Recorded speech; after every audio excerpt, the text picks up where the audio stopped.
एक सर्कुलर आया है, सर्कुलर नंबर 249/06/2025 डेटेड 9th जून 2025। ये कह रहा है कि डिन अब मैंडेटरी नहीं है अगर आपका नोटिस या कम्युनिकेशन पोर्टल में अपलोडेड है। तो मैं एक बार पढ़ता हूं इसको।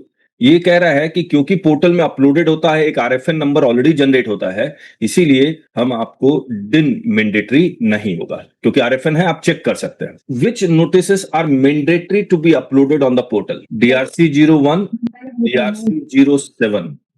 These are the only two notices which are mandatory to be uploaded on the portal. और कोई नोटिस नहीं है। SMT-10 not mandatory, ADT-01, 02 not mandatory, summon not mandatory, INS-01 ये तो ऑब्वियसली नॉट मैंडेटरी, करेक्ट है ना? या कोई और किसी भी तरह का कम्युनिकेशन नॉट मैंडेटरी। इन्होंने कहा कि जो डिन है वो यहां पर मैंडेटरी होगा, यहां मैंडेटरी नहीं होगा, क्योंकि you can check the RFN. एक और सिग्नेचर, एक जीएसटीएन एडवाइजरी आई थी, कोई सर्कुलर कुछ भी नहीं है, याद रखिएगा। There is only an advisory, not a circular. This advisory says that if the notices are uploaded on the portal, then signature is not mandatory.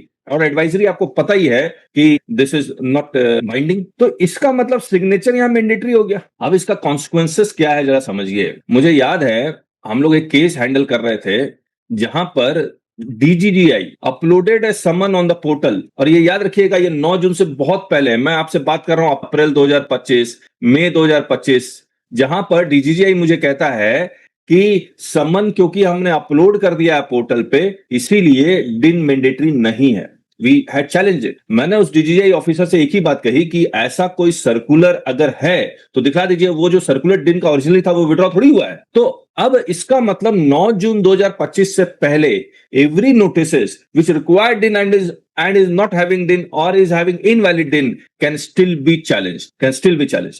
क्या ये जो सर्कुलर हम लोग पढ़ रहे हैं 9 जून का, does it have a retrospective effect? No, it will always have a prospective effect, क्योंकि उस वक्त तो था, तो it can be challenged। अब 9 जून 2025 या उसके बाद अगर कोई नोटिसेस आते हैं तब क्या करेंगे आप? तब अगर पोर्टल पे अपलोडेड है, चाहे DRC-01, DRC-07, SMT-10 अगर पोर्टल पे अपलोडेड है, ADT-01, 02 पोर्टल पे अपलोडेड है, तो ओके, कोई दिक्कत नहीं है, डिन नहीं होगा, कोई बात नहीं। लेकिन सिग्नेचर याद रखिएगा, यू स्टिल हैव टू, अगर सिग्नेचर नहीं है, still challenge it because it is from GSTN advisory. अब मैं आपको To master GST litigation, join our YouTube channel today. Simply click the subscribe button and then hit join. Once you click join, you'll find 5 levels to choose from. Start with just $199 to learn the basics of GST.